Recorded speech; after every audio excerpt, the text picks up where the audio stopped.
scope and scale of the Department of Homeland Security's and CISA's counter, mis, dis, and malinformation efforts, and why government censorship continues to present a threat to the free discourse essential to a constitutional republic.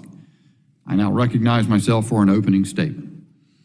Good afternoon and welcome to this hearing of the subcommittee titled Censorship Laundering Part 2, Preventing the U.S. Department of Homeland Security's Silencing of Dissent.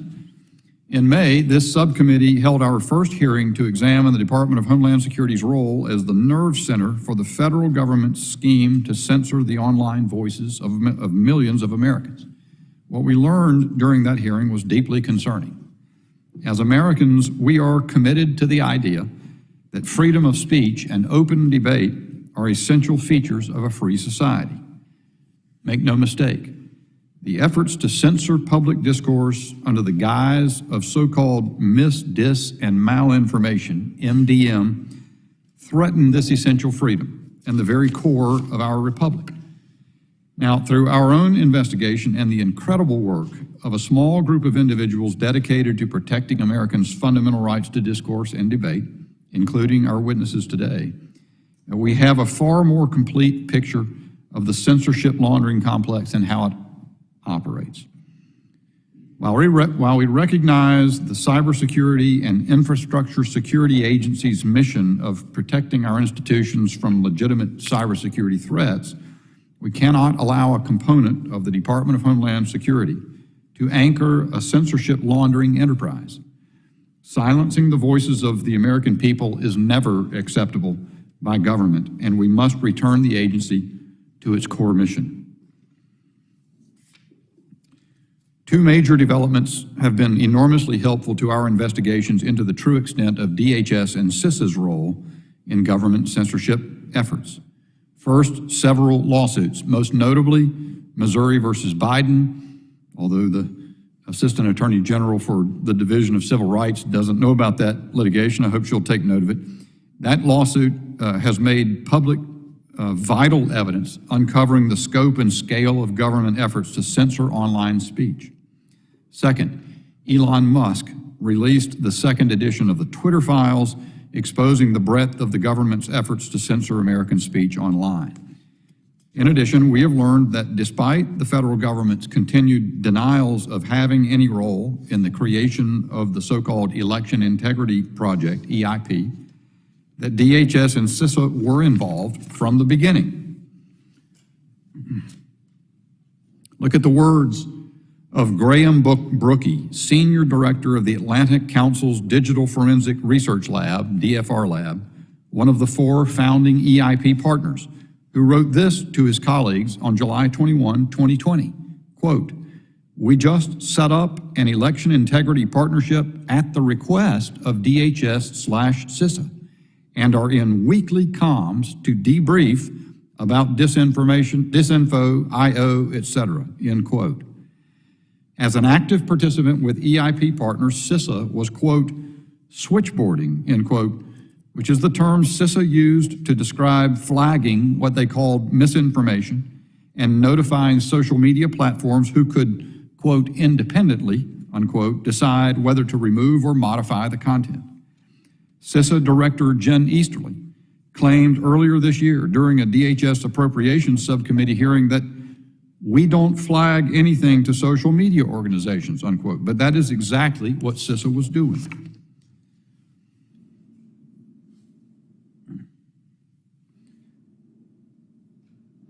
Moreover, while EIP and its stakeholders claim the EIP was just conducting research, that's the terminology, conducting research, the words of a senior EIP official during a transcribed interview with our committee say otherwise. Quote, flagging content for social media companies was part and parcel with the EIP's creation, end quote. There is, unfortunately, far more evidence than I have time to describe. After CISA's hands were caught in the censorship cookie jar, some of my colleagues on the other side of the aisle have come to the defense of its censorship laundering enterprise, its censorship by proxy. They claim that there were no funding links between CISA and these outside organizations. No censorship. At the same time, they take pains to reaffirm their commitment to fighting, quote, misinformation, close quote. Just last week, the ranking member of the full committee issued a press release denying that CISA created, funded, or directed the work of the Election Integrity Partnership. Now, you can believe the press release, or you can believe the individuals in the private sector who were most intimately involved with this work, who talk about how the government gave them the ability to stomp out misinformation. Listen, for example, to Alex Stamos. A lack of capability around election disinformation. This is not because CISA didn't care about disinformation, but at the time they lacked both kind of the funding and the legal authorizations to go do the kinds of work that would be necessary to truly understand how election disinformation was operating. So because of the feedback and the ideas from this group, we were able to pull together pretty quickly a project between these four different institutions to try to fill the gap of the things that the government could not do themselves. As a reminder, the impact of this censorship effort was massive. 859 million tweets collected for, quote, misinformation analysis. 22 million tweets and retweets categorized as misinformation, subject to censorship. 21 Twitter users, Americans, identified and stigmatized as, quote, the most prominent repeat spreaders of disinformation, close quote, every one of whom were on the political right. And it was not just for elections. The same network used the same tools to censor dozens of purportedly false COVID-19 narratives, of which some were later proved true, but all of which were within the sphere of free speech that the Constitution protects from government interference.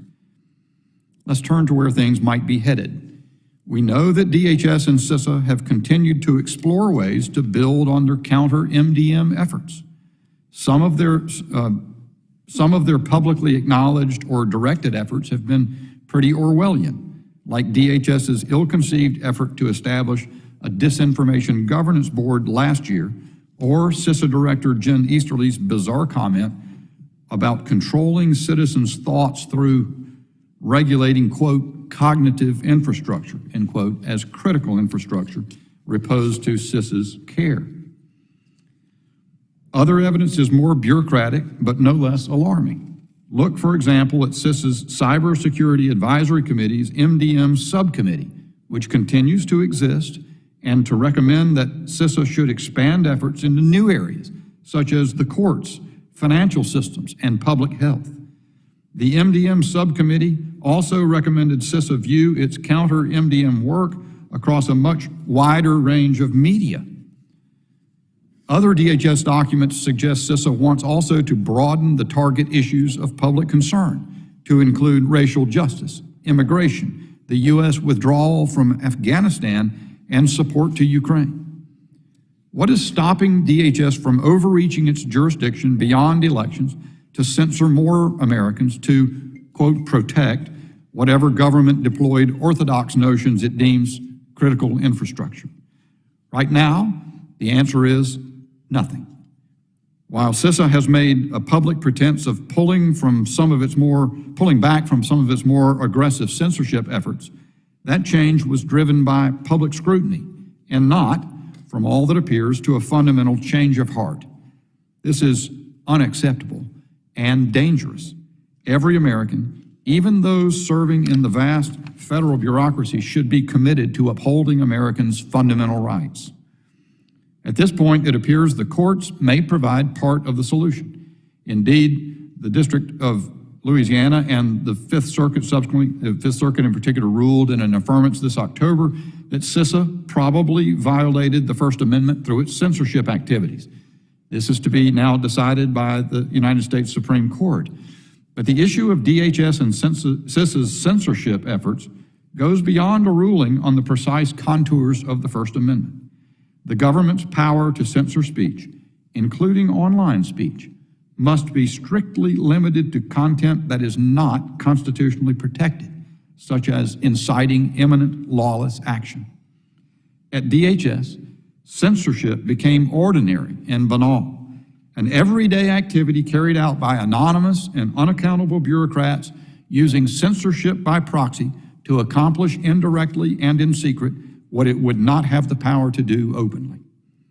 Congress cannot wait or hope for a court decision to stop DHS and CISA's overreach. Congress has a duty to rein in out-of-control agencies and protect the rights of the American people. To that end, this subcommittee will be drafting legislation that stops DHS and CISA's censorious MDM efforts and prevent DHS and CISA from working with social media platforms to suppress free speech online. The government cannot simply sidestep the Constitution by outsourcing censorship under the guise of protecting critical infrastructure. Thank you all for joining, and I look forward to hearing testimony from our witnesses. I now recognize the ranking member, the gentleman from Maryland, Mr. Ivey, for his opening statement.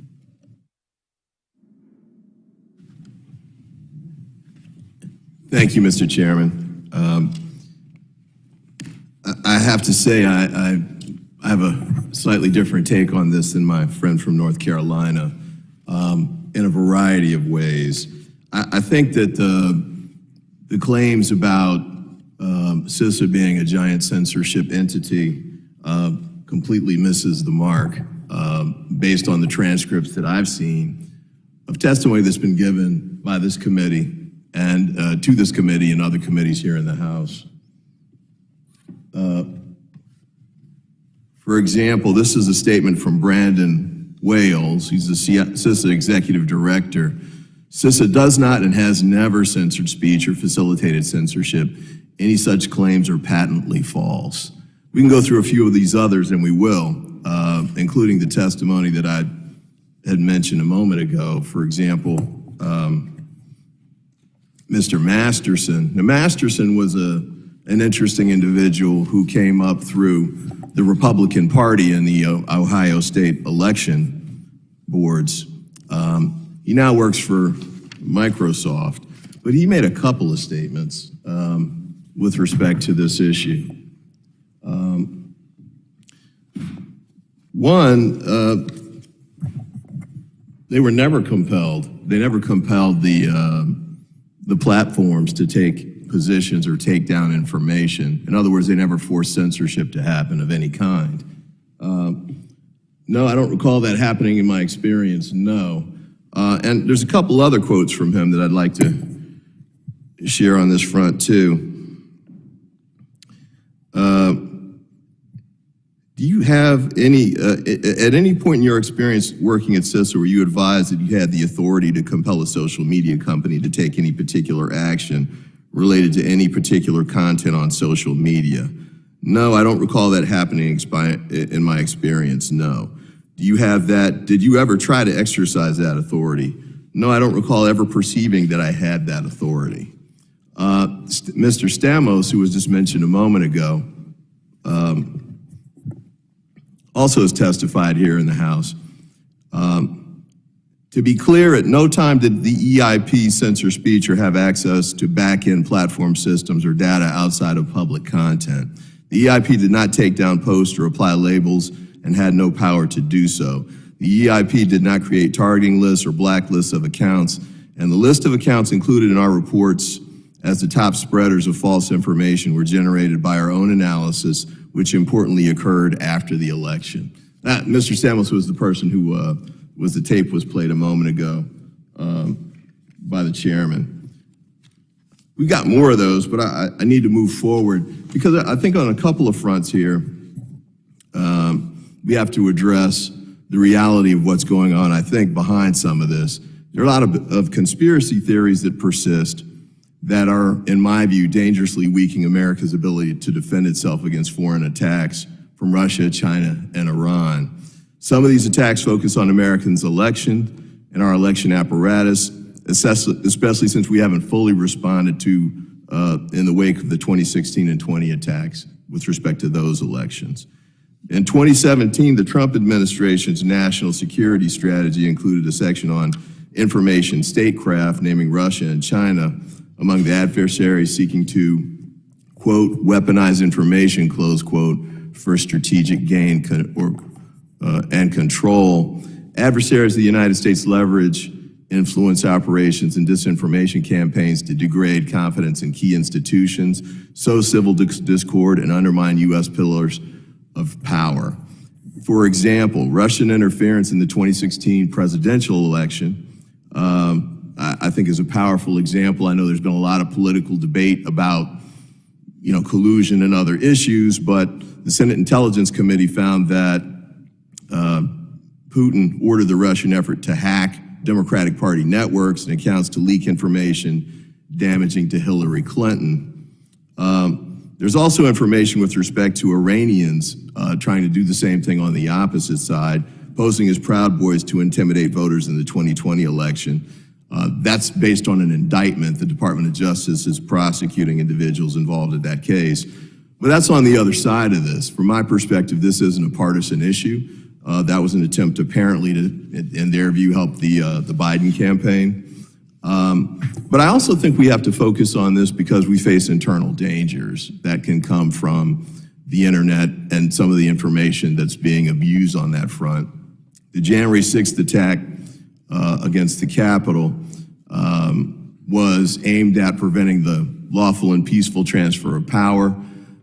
The internet was used, the social media platforms were used essentially as the principal means of communications for many of those activities. And also some of the, in my view, false conspiracy theories that have grown out of that, like the ghost buses issue that was raised here in this committee a few weeks ago, I think is disinformation that we need to address. The recent Osama bin Laden letter, which got viral on the internet and ended up, I think it had over 2 million views, but essentially was espousing the bin Laden's view that the United States was an evil country, that 9/11 was an appropriate attack on the United States, I'm concerned about the impact it could have, for example, on lone wolf individuals in the United States. And there are other kind of efforts like that that are aimed at reaching out directly to people in the United States to encourage them to engage in terrorist activities. This is an article from the Washington Post, How Osama bin Laden's Letter to America Reached Millions Online. Videos citing the document had been viewed far less than many TikTok posts. Then a journalist made a compilation and posted it on X, causing attention to the manifesto to explode. That was dated November 16, 2023, and I offer it for the record. Ordered to be submitted. I think it's important for CISA to continue to not only exist, but continue to operate at full capacity. I know there have been some efforts to reduce its capabilities, but the 2018 and 2020 cycles, the censorship issue, CISA connected election stakeholders to social media platforms in a nonpartisan manner by forwarding election disinformation reporting from election officials of both parties to the relevant platforms.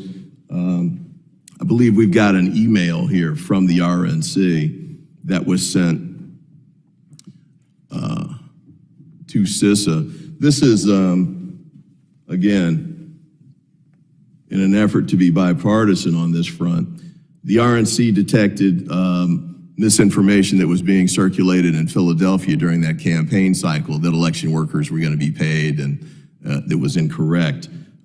It worked its way up the chain. I didn't put all of the emails on this board here, but at the end of it, they sent it to CISA seeking help into taking down the information so the disinformation wouldn't spread.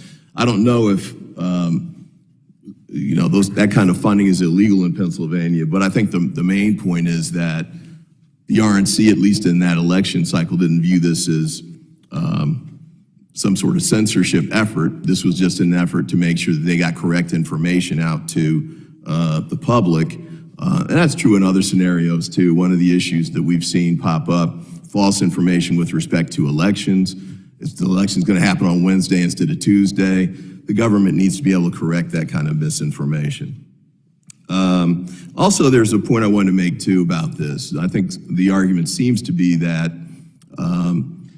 CISA was essentially compelling people these platforms to remove or edit information that was available on that platform. But all of the emails that we've seen had a disclaimer that was displayed on the screen. Up here, okay. This is attached, and you can see down at the bottom of it there, basically it says, quote, CISA affirms that it neither has nor seeks the ability to remove or edit what information is made available on social media platforms. CISA makes no recommendation about how the information it is sharing should be handled or used by social media companies. Thank you. Social media platforms make their own decisions regarding the content on their platforms, and each have their own rules regarding the labeling and removal of mis- and disinformation. Of the posts flagged by the EIP, platforms took action on 35%, 21% were labeled, 13% were removed, 1% were soft blocked. No action was taken on 65% of those. This is not government censorship or censorship by proxy. Social media companies are privately owned and make content decisions based on their terms of service. I also want to raise this issue with respect to the elections that are coming up. State and local officials in these elections are seeking the assistance of not only the federal government, but of each other, because a lot of these challenges that arise have nationwide impact and affect their different states, even if the misinformation or false information arises somewhere else. So state and local officials from 21 different states requested CISA's assistance leading up to the 2020 election, including Republican officials, to address foreign influence operations and disinformation. Kentucky state officials flagged tweets that falsely indicated Democratic votes were being undercounted in favor of Republican votes during a contentious Senate race. A county in Florida, for the supervisor of elections, shared threats emailed to Democratic voters. The Donald Trump campaign and the RNC flagged the misinformation about an RNC volunteer stipend program. We showed that already. According to an April 2023 survey, 85% of local election officials responded that it is beneficial, quote, for CISA to dispel false information about elections by promoting accurate information on election administration and technology, close quote.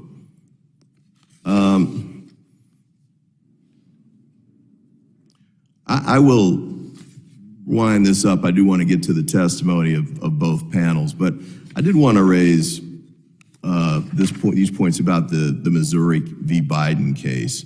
I think it's important to note that the Fifth Circuit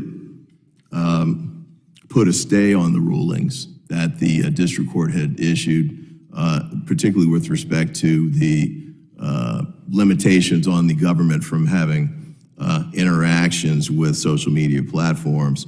I guess the district court had imposed essentially a total restriction on it.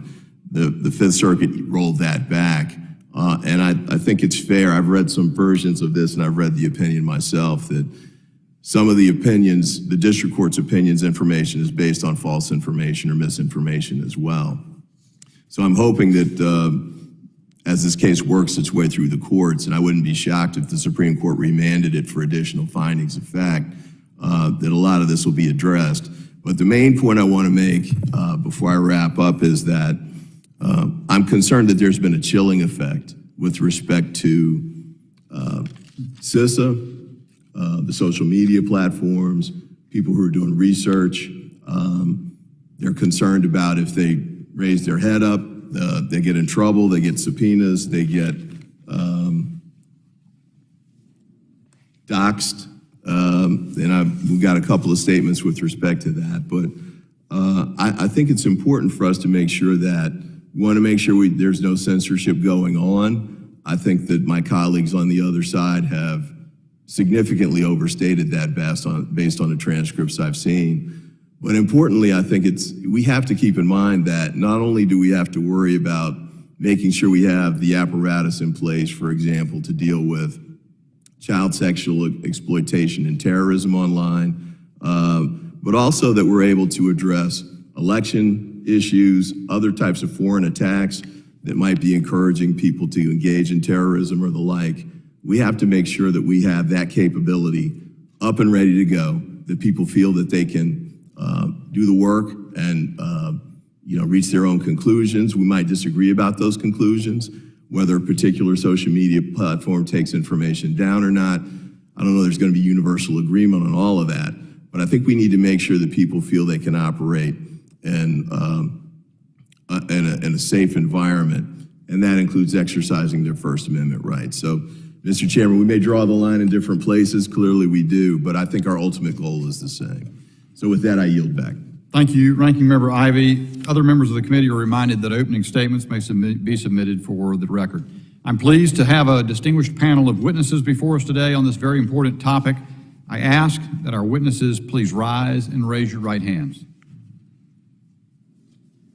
Do you solemnly swear that the testimony you will give before the Committee on Homeland Security of the United States House of Representatives will be the truth, the whole truth, and nothing but the truth, so help you God? Thank you. You may be seated. Let the record reflect that the witnesses have answered in the affirmative. I would now like to formally introduce our witnesses. Mr. Michael Shellenberger is an investigative journalist and founder of Public. Mr. Mark Chenoweth is the president and general counsel of New Civil Liberties Alliance. Mr. Alex Abdo is the litigation director of the Knight First Amendment Institute at Columbia University. Mr. Gary Lowkowski is a senior fellow at the Council to Modernize Governance. I thank you all for being here today. The chair will now recognize each witness for oral statements. Each oral statement will be limited to 5 minutes, but submitted written statements by witnesses will appear in the hearing record in their entirety. I now recognize Mr. Shellenberger for 5 minutes for his opening statement. Thank you, Chairman Bishop, Ranking Member Ivey, and members of the subcommittee for inviting my testimony. Researchers asked by the U.S. Department of Homeland Security to flag election and COVID misinformation to social media platforms in 2020 and 2021 say that they didn't break the law. According to the leaders of the Stanford Internet Observatory and the other groups involved, they simply alerted social media platforms to potential violations of their terms of service. What the platforms chose to do after that was up to them. But during the 2 years the DHS empowered researchers were asking social media platforms to take down, throttle, or otherwise censor social media posts, the President of the United States was accusing big tech of killing people. His then press secretary said publicly that the administration was, quote, flagging violative posts for Facebook. Members of Congress threatened to strip social media platforms of their legal right to operate because they said the platforms weren't censoring enough. And many supposedly disinterested researchers were aggressively demanding that the platforms change their terms of service. It's true that the social media platforms are private companies, technically free to censor content as they see fit, and are under no clearly stated obligation to obey demands by the U.S. government or its authorized researchers at Stanford or elsewhere. But the First Amendment of the U.S. Constitution states clearly that the government should take no action that would limit free speech, and the record shows that the U.S. government in general, and DHS in particular, did just that. DHS supported, created, and participated in the 2020 Cyber Threat Intelligence League, the 2020 Election Integrity Partnership, or EIP, and the 2021 Virality Project, or VP. In the case of the EIP and VP, 4 think tanks led by Stanford Internet Observatory and reporting to CISA demanded and achieved mass censorship of the American people in direct violation of the First Amendment. A longtime U.S. Navy officer and UK military contractor created this so-called anti-disinformation wing of the CTIL Cyber Threat Intelligence League in 2020. In doing so, they pioneered the misdescription of censorship laundering as cybersecurity. They used CTIL as a front group to demand censorship and demanded that cognitive security be viewed as their responsibility in addition to physical security and cybersecurity. DHS publicly blessed this project, and its staff helped create CTIL's anti-disinformation efforts and participated actively in its internal Slack messaging program. The explanations and justifications by the creators and leaders of the EIP and VP have shifted over the last 9 months. At first, an SIO executive, Renee DiResta, claimed in a video for DHS that the idea for EIP came from SIO's interns, who happened to be working at DHS at the time. More recently, another SIO executive, Alex Stamos, claimed that the idea was his. Then, last month, this committee released documents establishing that DHS authorized groups believed that the idea had come from DHS. Quote, we just set up an election integrity partnership at the request of DHS CISA, said Atlantic Council Senior Executive Graham Brookie. After Matt Taibbi and I testified before Congress in March, a Stanford Internet Observatory spokesperson said, quote, it did not censor or ask social media platforms to remove any social media content regarding coronavirus vaccine side effects. That turned out not to be true, as internal messages from its operation released publicly by the committee last month proved. Consider the language that was used. Hi, Facebook, Reddit, and Twitter, we recommend it be removed from your platforms. We repeat our recommendation that this account be suspended. We recommend labeling. We recommend that you flag as false or remove the post below. Under the guise of a research project, EIP was enmeshed with the federal government leading up to the 2020 election. 4 students involved in EIP were even employed by CISA. One Stanford student, for example, worked as a DHS intern inside the EIP network. These internal emails show that CISA and its nonprofit partners reported political speech to social media platforms, including jokes, hyperbole, and the types of viewpoints and non-specific statements that CIS once claimed it would not censor. In 2020, Department of Homeland Security officials and personnel from EIP were often on emails together, and CISA's personnel had access to EIP's tickets through an internal messaging system known as JIRA. Anyone who doubts that DHS authorized organizations, SIO chief among them, need only look at the internal workflow graphic in a VIP proposal obtained earlier this week through a FOIA request by my colleague Matt Taibbi. It shows how disinformation, quote, incidents are routed to platform partners for takedowns. Everybody understood exactly what was going on. These were demands for censorship. And I should just add here that I absolutely support counter speech. I agree that if there's false information out there about elections, the point is to respond publicly to it. That's not what was happening here. They were demanding that information be censored, and it wasn't just around the date of the election or the security of mail-in ballots. It was on a whole range of social and political issues which the Supreme Court has historically protected more than any other form of speech. I would just close by saying, if you set aside for a moment the Orwellian aspects of CISA's efforts at mind control, what do we think the consequences could be of CISA taking its eye off the cybersecurity ball so it can crusade with Stanford interns against wrongthink? Should we be able to sleep soundly at night knowing that CISA is focused on the problem of people being wrong on the internet rather than on China, Russia, Iran, and other malicious actors seeking to harm American businesses, government agencies, and our citizens? What's at stake here is our fundamental freedom to express our views on controversial social and political issues without fear of government censorship. Thank you very much. Thank you, Mr. Shellenberger. I now recognize Mr. Chenoweth for his 5 minutes for his opening statements.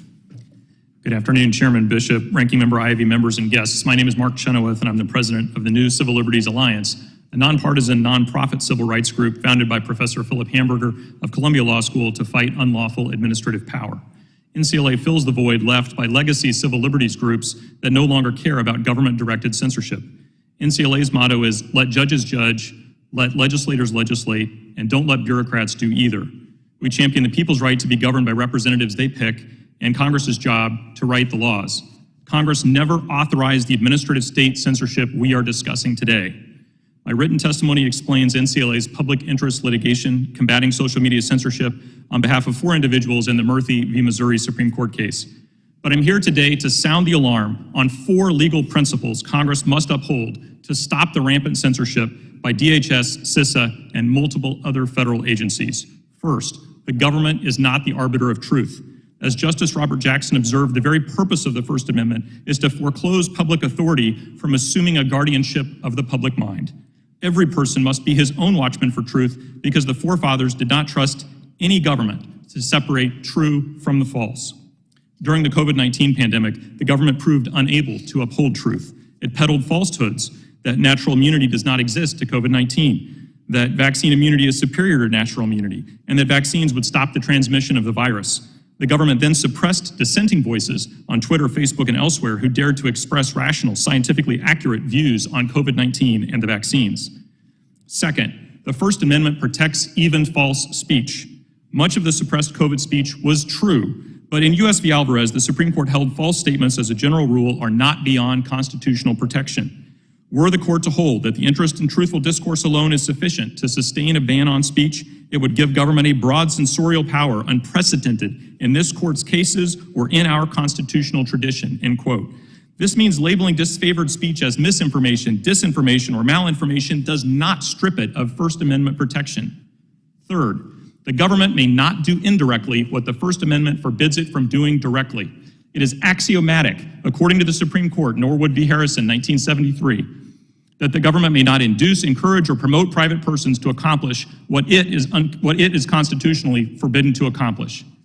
The bully pulpit does not include the power to harangue social media platforms to remove the lawful speech of third parties.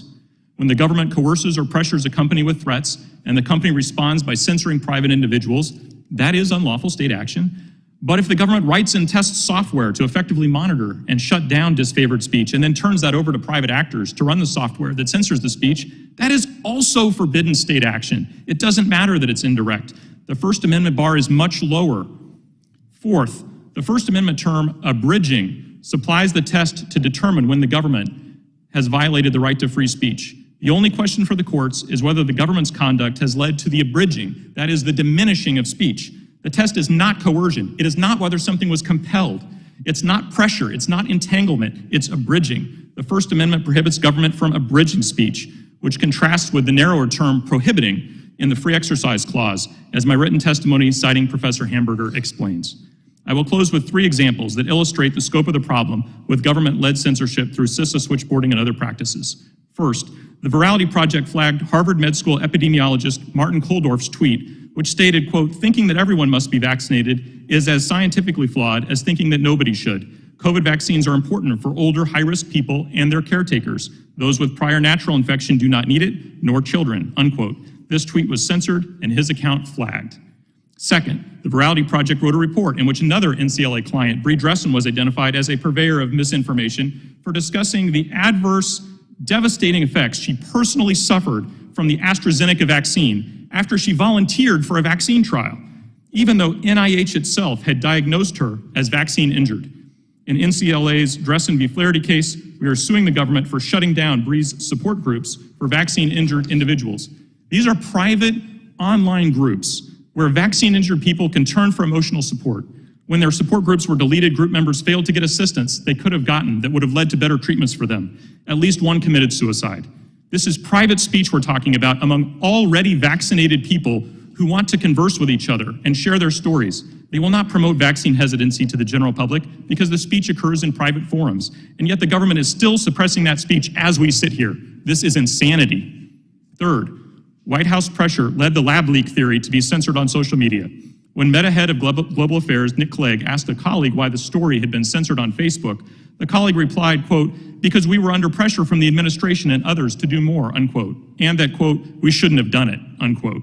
Meta also acknowledged changing its policies regarding content discussing adverse vaccine events to avoid retaliation from this White House. In sum, these responses to dissenting COVID-19 views show the dangers of government censorship. The government's conduct violated censored Americans' First Amendment rights, as well as the rights of other Americans to listen and learn from those perspectives and to draw their own conclusions about their health, their vote, and the truth. This committee must force the executive branch to correct course before it completely obliterates the First Amendment. Thank you. Thank you, Mr. Chenoweth. I now recognize Mr. Abdo for his 5 minutes. Chairman Bishop, Ranking Member Ivey, and members of the subcommittee, thank you for inviting me to testify today. My name is Alex Abdo, and I'm the litigation director of the Knight First Amendment Institute at Columbia University. The topic that this subcommittee has been exploring on the relationship between government and social media platforms is an important one, in large part because it implicates many competing First Amendment interests. I'd like to offer several observations to clarify the constitutional principles that should guide this subcommittee's work.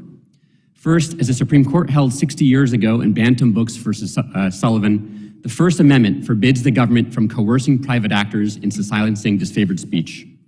That decision was correct because coercion, by definition, overrides the ability of people to decide for themselves what to say, what to listen to, and what communities to join.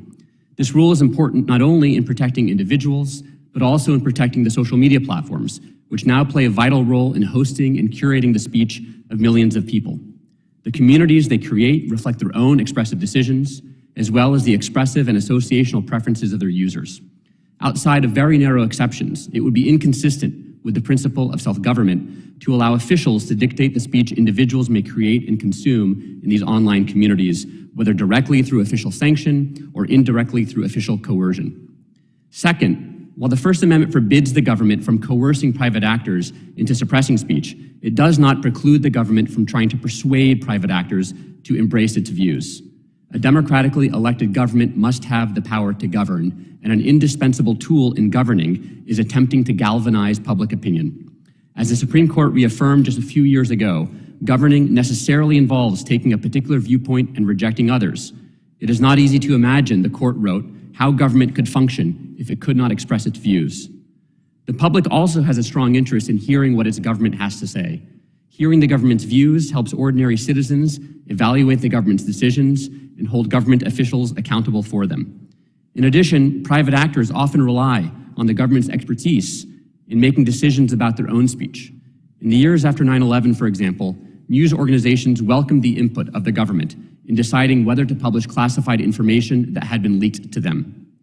This is not to say, of course, that anyone should defer to the government's views, knowledge, or expertise. The government often gets things wrong. But a rule requiring the government to stand silent on matters of public policy would be paralyzing, as the Supreme Court has said. Third, and this is a point I really want to emphasize today, the First Amendment protects the right of researchers to study social media platforms and to share their findings with the public, the platforms, and the government. It should not need to be said that when researchers study the social media platforms, they are exercising rights protected by the First Amendment. When they criticize the platform's content moderation policies and practices, the First Amendment protects them. When they press the platforms to take down speech, the First Amendment protects them. And yes, even when you and I disagree with their research findings and proposals, the First Amendment protects them. For these reasons, I think it's crucial for the subcommittee to tread carefully in this area. It's legitimate to investigate the executive branch to see whether it has coerced or conspired with researchers to suppress protected speech. But investigations of and lawsuits against private researchers who acted independently of the government are not a defense of the First Amendment. They are a grave threat to it. Finally, let me conclude by acknowledging what I hope is a common concern. The concentration of private power over public discourse is a threat to free speech. The First Amendment does not forbid the social media companies from assuming gatekeeper control over public discourse, nor does it insulate them, however, from careful regulation that would loosen that control. Congress can and should pass legislation that would do just that. It should require the platforms to design their systems to be interoperable so that users can switch to competing services without losing their social networks. It should enact a privacy law that gives users greater control over their personal data, making it easier for users to switch between competing services and harder for platforms to obtain and monopolize access to the data that drives their profitability. And Congress should enact transparency laws that make it easier to study the platforms and the effects they're having on public discourse. Carefully drafted laws of this kind would address some of the legitimate concerns with the platforms consistently with the First Amendment. Thank you again for the opportunity to testify today. Thank you, Mr. Abdo. I now recognize Mr. Lowkowski for 5 minutes for his opening statement. Mr. Chairman, Mr. Ranking Member, members of the committee, thank you very much for this opportunity to testify today. My name is Gary Lowkowski. I'm a senior fellow with the Council to Modernize Governance. I'd like to begin with a little bit of a story. For about the last 2 years or so, I've had the distinct pleasure of dating a lovely woman who lives up in Baltimore, Maryland. Now, I live in Virginia. If you've ever made that drive, that can be a bit of a challenge sometimes. You're going up and down the GW Parkway, back and forth between Virginia and Baltimore. I've been doing that a lot over the past 2 years, and I gotta tell you, when I'm driving down that road, there are all these crazy people going down there. If it's not someone zipping past me on the right, it's someone plodding along on the left, blocking up traffic. It drives me crazy. There are all these other maniacs out there on the road. Someone really should do something about that. But the problem is, to me, regulating disinformation is a lot like regulating driving. I suspect if you took those other people, sat them in this chair, stood them up, have them raise their right hand and make the same oath they swear to tell the truth, they would also say, hey, it's that crazy guy with those Virginia tags out there. He's the one who doesn't know how to drive, not me. And, in the words of, the sage of our time, Taylor Swift, sometimes maybe though, it's me, hi, I'm the problem, it's me. We all think we're good drivers, but it turns out we may well be the maniac. And that's why we need to approach these issues with a fair degree of humility and recognize that we may not be the ones who know what's true. We may be the one who's wrong.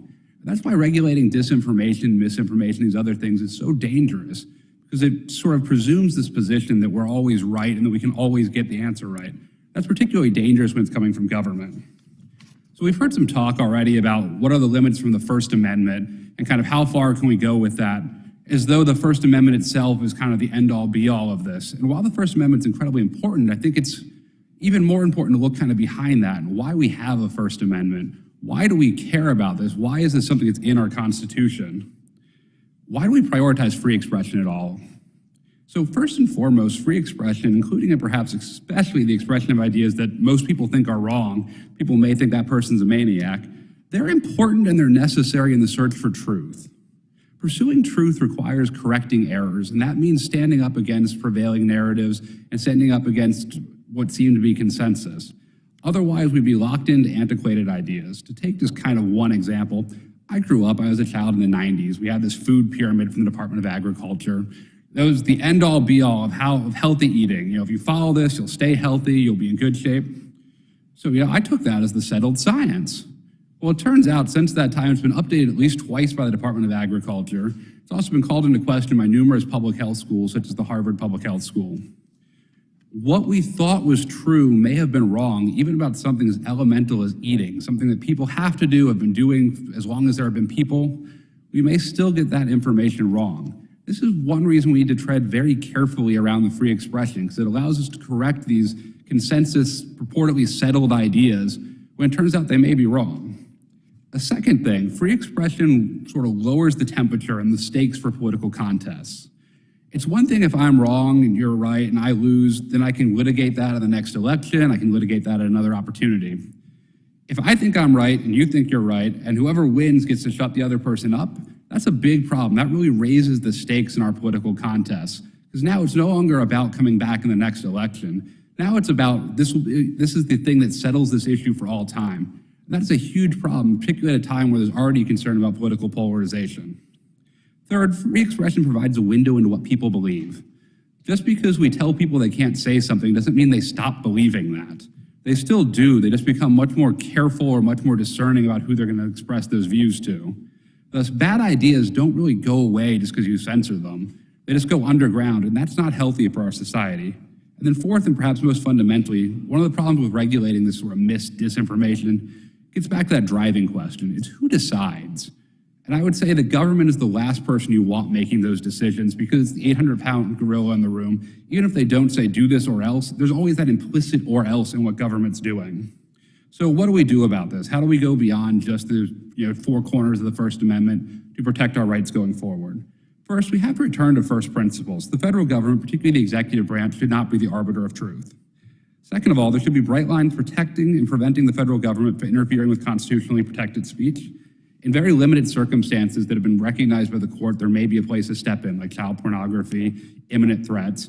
In other places, though, the government really shouldn't be stepping in to try to tell people what they can and can't say online. Third, domestic-facing agencies, particularly the Department of Homeland Security, really should not be involved in this. This is not to absolve other agencies of responsibility, but it is to say that these agencies' goal and their main target audience is American citizens, and American citizens should not be restricted by their government on what they can and can't say. Fourth, there's a slippery slope in the definitional changes that we've seen, and I believe that will be talked about a little more, about this idea that we've gone from critical infrastructure as physical things to cognitive infrastructure, and the idea that we have to regulate ideas. That should not happen without, at very least, a robust public debate that has not happened. Fifth, the government should cut federal funding for anti-disinformation programs that seek to flag and censor First Amendment projects.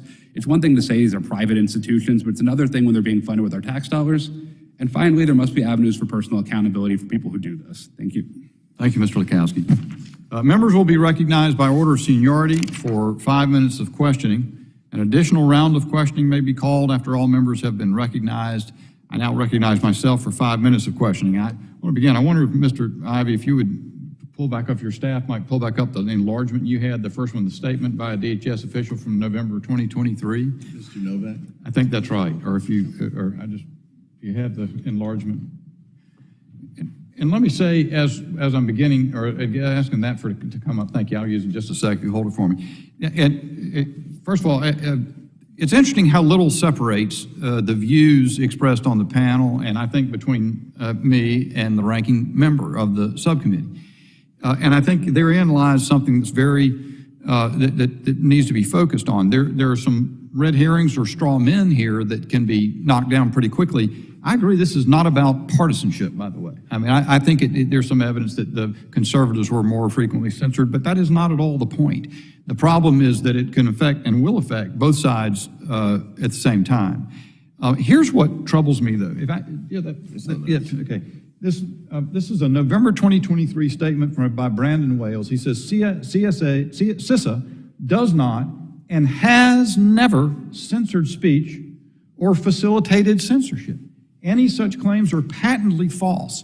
So it would be one thing if this turned out to be an excess or a misjudgment or something that grew up naturally out of the COVID pandemic or something, or the election concern that people say, look, we went too far, we've curtailed that, we no longer do that. But that's not what's being said here.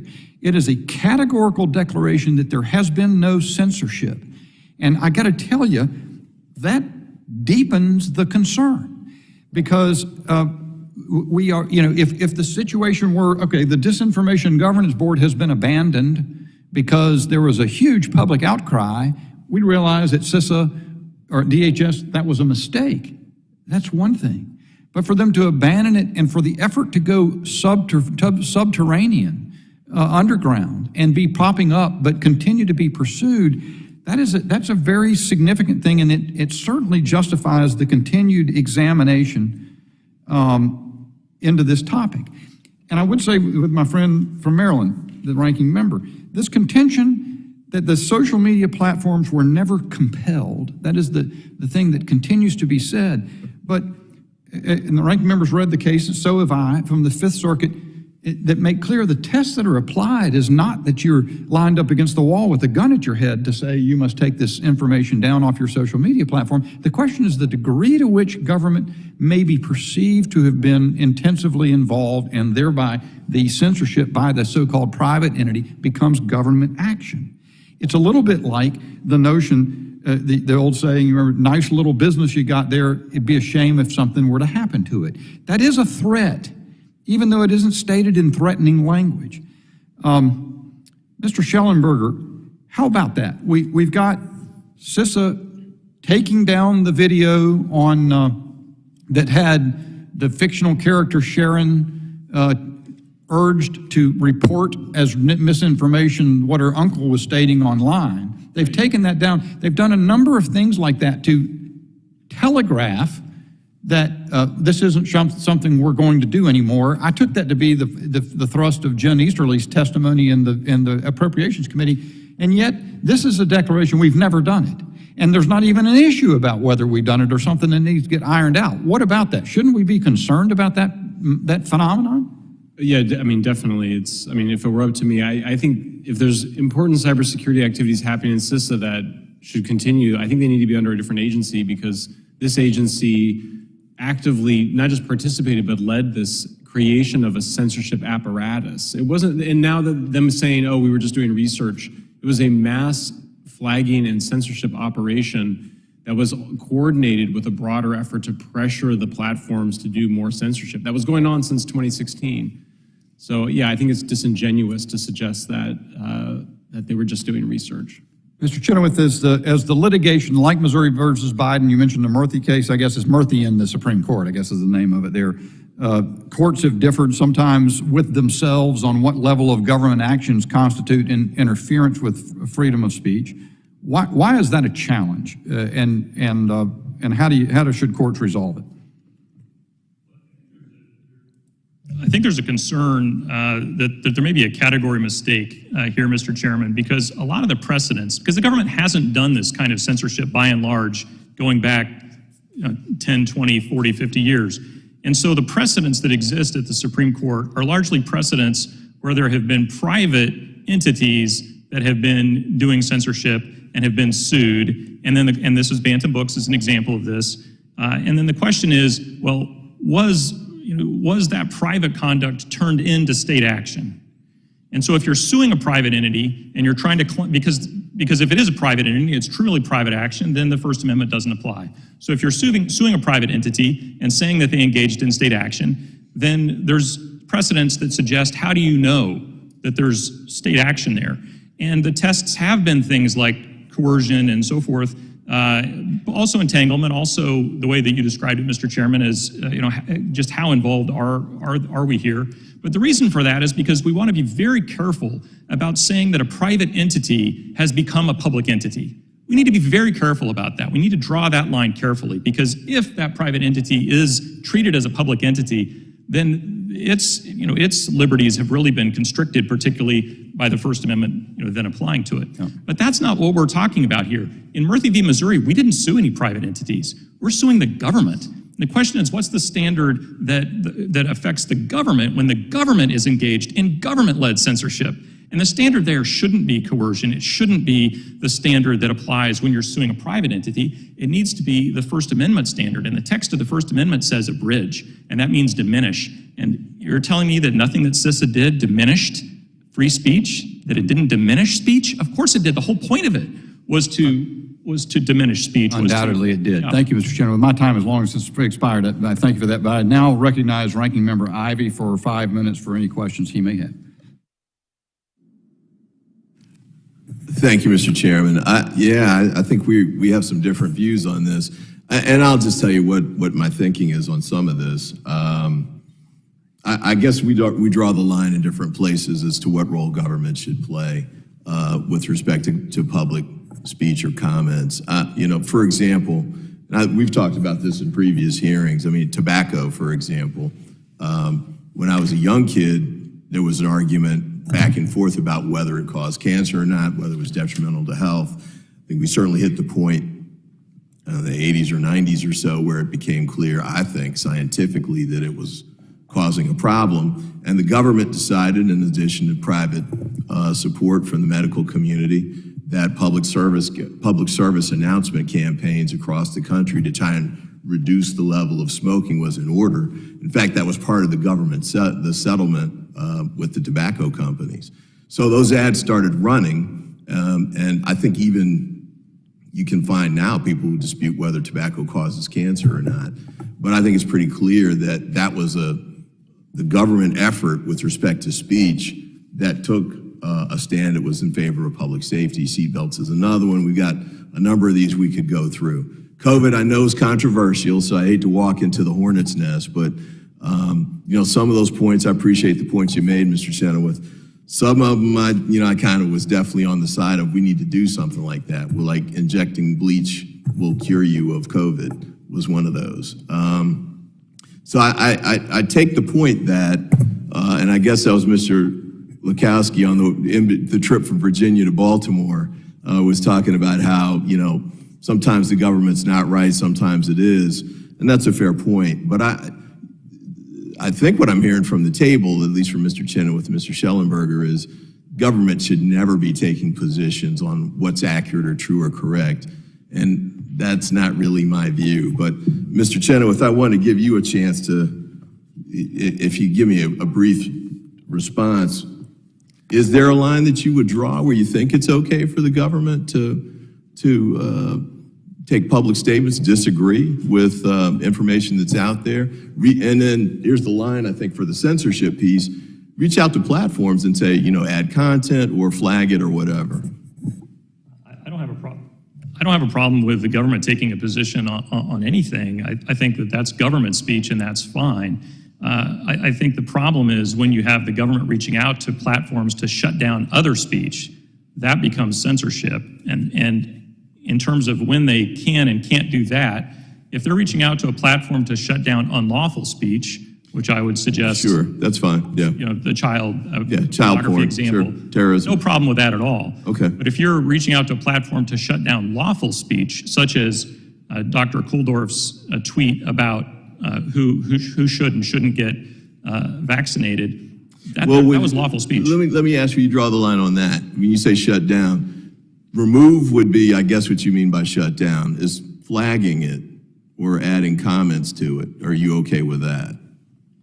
Well, I'm certainly not okay with the government flagging it or the government adding comments. Government asking the social, because the government's not controlling the social media platforms, but asking the social media, hey, can you flag that? And my view too is that is the decision that's made by the social media platforms.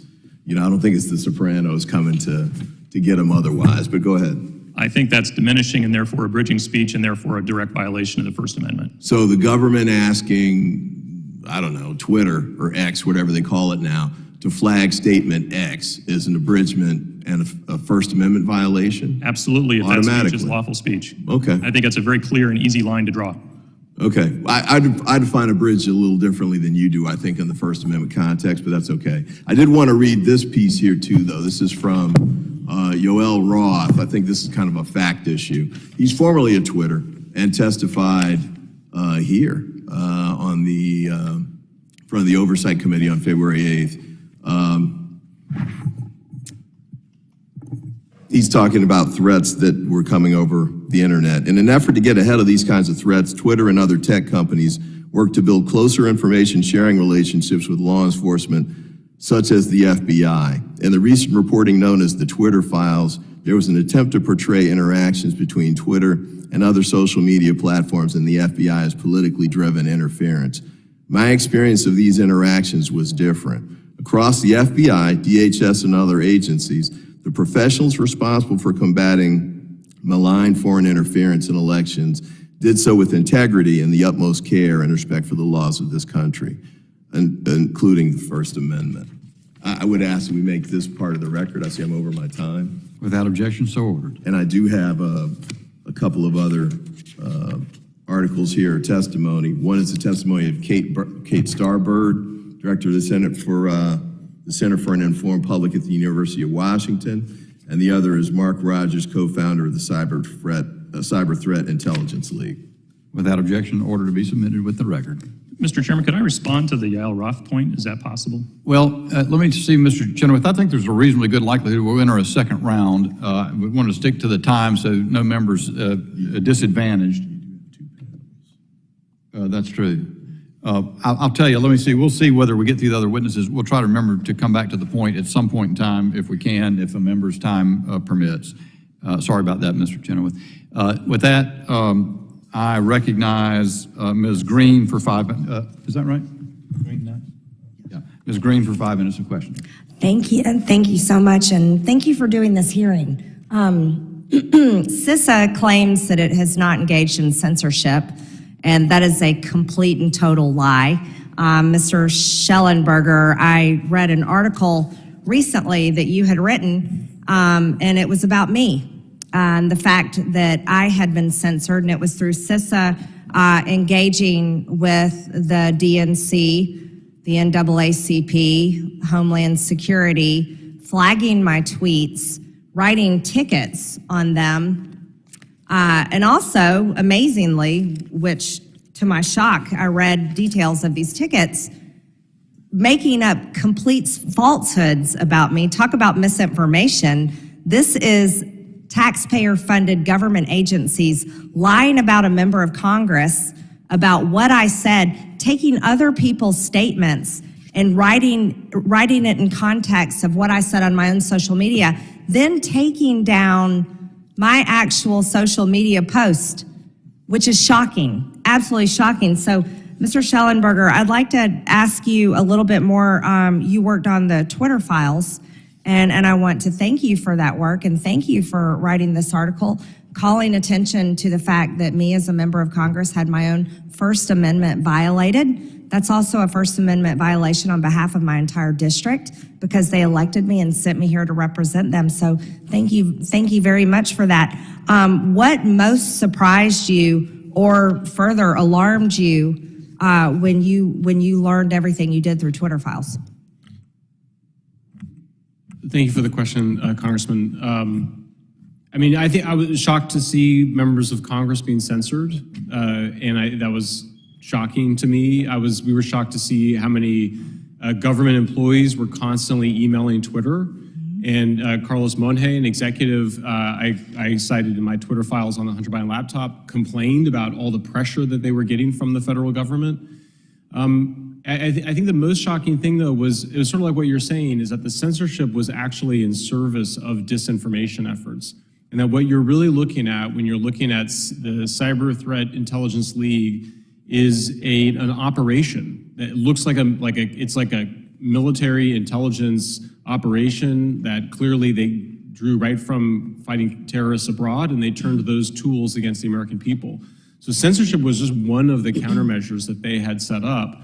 But with the Hunter Biden laptop, it was a disinformation campaign aimed at tying the laptop to the Russians, even though there was no evidence for it. And so you might have a situation where Yoel Roth is like, oh, I've got a good relationship with the FBI, but he's the target of an operation that was aimed at convincing him that there was something suspicious about the Hunter Biden laptop, even though they had the receipt from Hunter Biden and they had the FBI subpoena taking the laptop in December 2019. And so, in fact, their own review of the laptop, it came back that it was not the result of a hack. And so what you see is that, I think to what Mr. Chenoweth was describing, is it's not just coercion. They're actually sort of, I don't know how do you describe it, they're kind of working these guys. They're using they're being very sweet often. It's often very kind and friendly, a lot of trying to be like, we're all on the same team here. You have to remember, I think it was over 96% of all Twitter executive donations went to Democrats, so it's a very partisan institution to begin with. So they're already primed to believe that there maybe is something wrong with that Hunter Biden laptop. And so what was important is not just that it was censored, but really that Twitter participated in the disinformation effort to create the perception that there was something illegitimate about it, that it was a result of a hack and leak. Right, and so did Facebook, and so did Google. That's right. Largely the internet.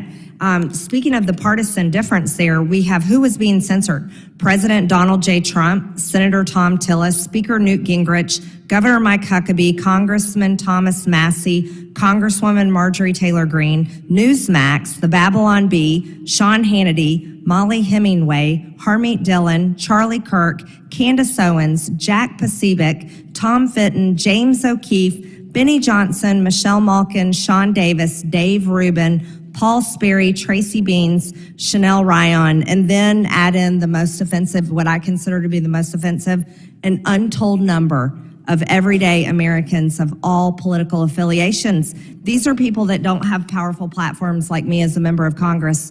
These are average American citizens that rely on the government to protect their rights, their freedom of speech, and it's outrageous. Mr. Chairman, I hope that we can, I certainly would like to completely defund CISA. It's an agency that should not exist. It's violated the American people's rights. We should completely get rid of it, and it shouldn't be entitled to do this anymore. Thank you. I yield back.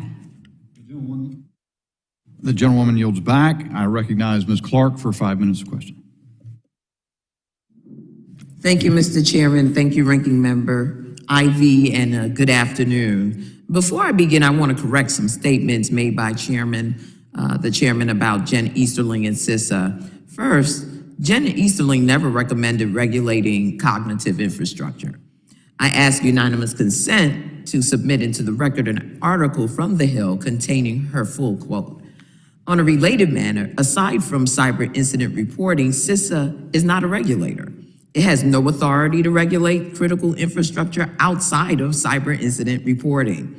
Second, when asked at an appropriations hearing, Jen Easterling responded to questions about switchboarding in the present tense. And it is true that CISA no longer engages in switchboarding. Switchboarding occurred during the previous administration.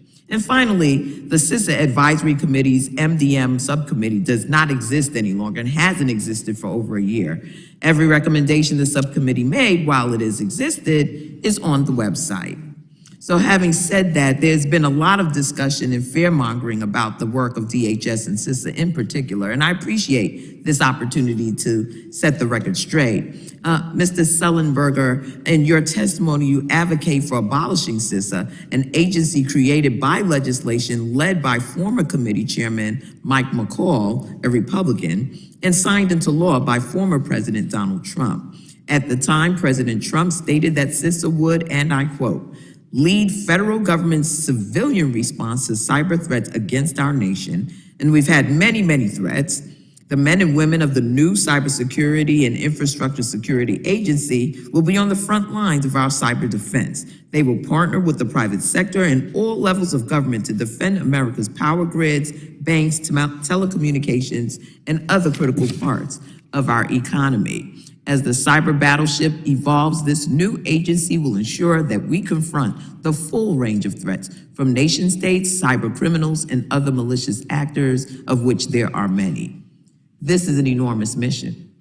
Over the past 5 years, CISA has rapidly built capacity to help state and local governments and critical infrastructure defend against and build resilience to a range of cyber threats.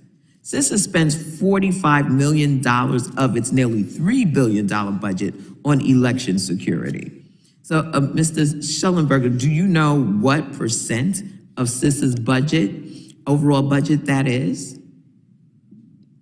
Well, let me tell you that's about 1.5% of its overall budget. It's about 1.5%. Of the $45 million CISA spends on election security, about $2 million of those funds are used to support efforts to counter influence operations. Mr. Shellenberger, do you know what percentage of CISA's budget that is? Too much. It's not even 0.1% of CISA's overall budget. And yet here Mr. we are Chair, debating. hold on, excuse me. I'm reclaiming my time. Mr. Chairman, at the outset, it is clear that CISA has not engaged in any nefarious or unconstitutional activity. There is simply no evidence of it, but suggesting to abolish an agency because you disagree with less than 2% of what it does is just not a serious recommendation. So let me thank you, Mr. Chairman, and I yield back the balance of my time. The gentlewoman yields back. I now recognize Mr. Crane for 5 minutes of questioning. Thank you, Mr. Chairman, for holding this hearing today. I want to say thank you to those of you on the panel for showing up.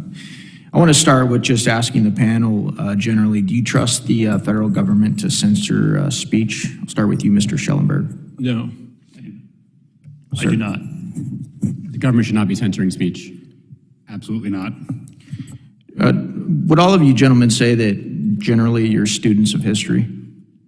Generally? Generally. Okay.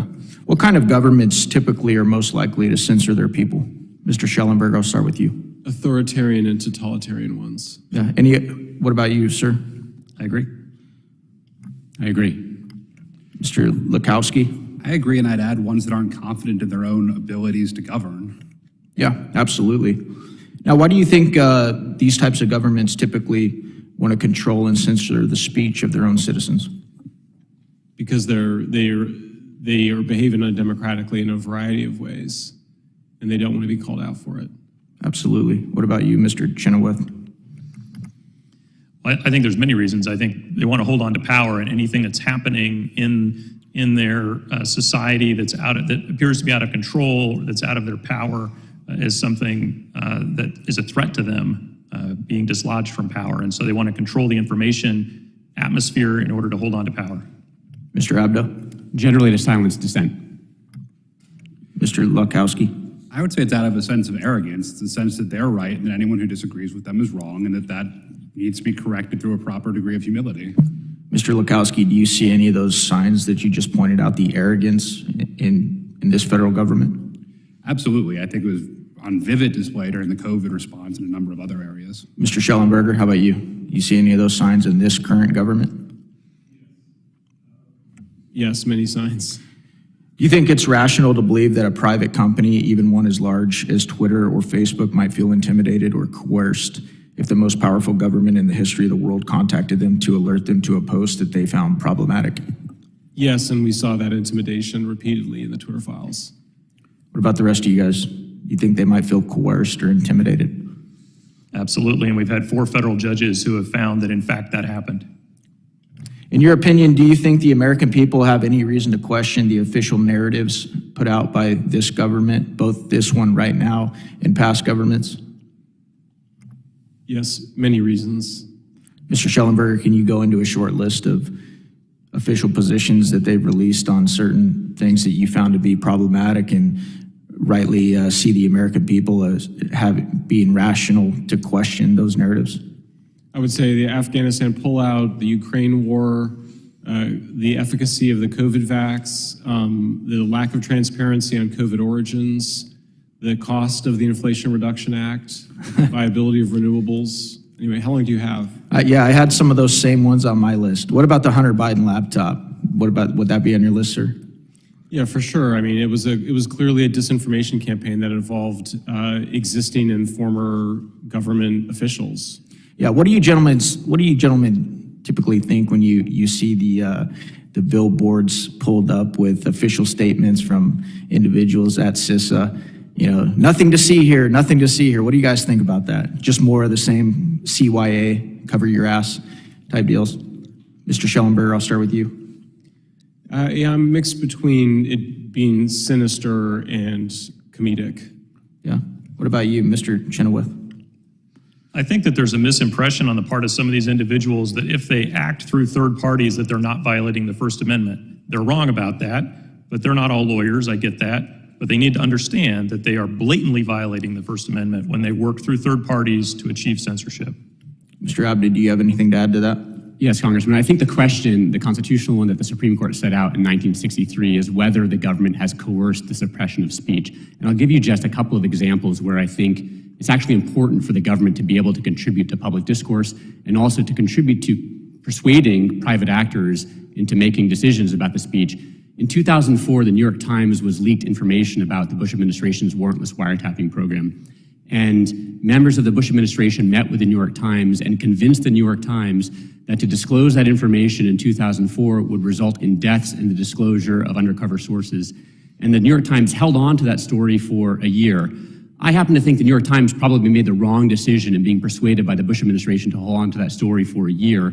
But I think it's relevant to the New York Times' decision-making what the government thinks about the likelihood that disclosing that information would cause real harm to the national security interests of the United States, even though the New York Times' publication of that story was unquestionably constitutionally protected. And so I think there is a role for government in persuading private actors to take into account the harms of the independent editorial decisions they make. Thank you, Mr. But the New York Times that was the New York Times' own speech that it was holding back on, not a third party's speech. I think that the Bantam Books case is a case about third-party speech. It was a lawsuit brought against, I think inconsistently with what you said earlier, Mr. Chenoweth, it was a lawsuit brought against the Rhode Island Commission on Morality and Youth, arguing that that commission had exceeded its authority in attempting to coerce book distributors and publishers into taking off of their shelves material that the commission had deemed to be obscene or offensive. Thank you. Thank you. Thank you, Mr. Crane. I think the witnesses, I'd actually love to hear from all of you more. Our time is unfortunately limited. We have another panel. The members of the subcommittee may have additional questions for this panel of witnesses. We would ask the witnesses to respond to those in writing pursuant to Committee Rule 7D. The hearing record will remain open for 10 days for that. These witnesses are dismissed and the committee will be in recess for 15 minutes to commence with the second panel.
The Committee on Homeland Security Subcommittee on Oversight, Investigations, and Accountability will come to order. I'm pleased to have as our second panel, a panel of witnesses from the Department of Homeland Security before us today to speak on this very important topic. I ask that our witnesses please rise and raise your right hands. Do you solemnly swear that the testimony you will give before the Committee on Homeland Security of the United States House of Representatives will be the truth, the whole truth, and nothing but the truth, so help you God? Thank you. You may be seated. Let the record reflect that the witnesses have answered in the affirmative. I would now like to formally introduce our additional witnesses. I hope I'm going to get your name right, sir. Mr. Iranga Kahangama is the Assistant Secretary for Cyber, Infrastructure, Risk, and Resilience at the Department of Homeland Security. Ms. Mona Harrington is the Assistant Director for the National Risk Management Center at the Cybersecurity and Infrastructure Security Agency. I thank these witnesses for being here today. The chair will now recognize each witness for oral statements. Each oral statement will be limited to 5 minutes, but submitted written statements by witnesses will appear in the hearing record in their entirety. I now recognize Mr. Kahangama for 5 minutes for his opening statement. Thank you. Chairman Bishop, Ranking Member Ivey, and distinguished members of the subcommittee, thank you for inviting me here today to discuss the Department of Homeland Security's efforts to counter the impacts of foreign influence operations and disinformation impacting our homeland security. I serve as the department's Assistant Secretary for Cyber, Infrastructure, Risk, and Resilience. In this role, I lead the department's efforts on cybersecurity and critical infrastructure policy. Nation-state adversaries such as Russia, China, and Iran are likely to continue to conduct overt and covert influence operations to shape U.S. policy and undermine trust in U.S. government institutions, social cohesion, and democratic processes. With the upcoming election cycle of 2024, our adversaries are likely seeking more opportunity than ever before.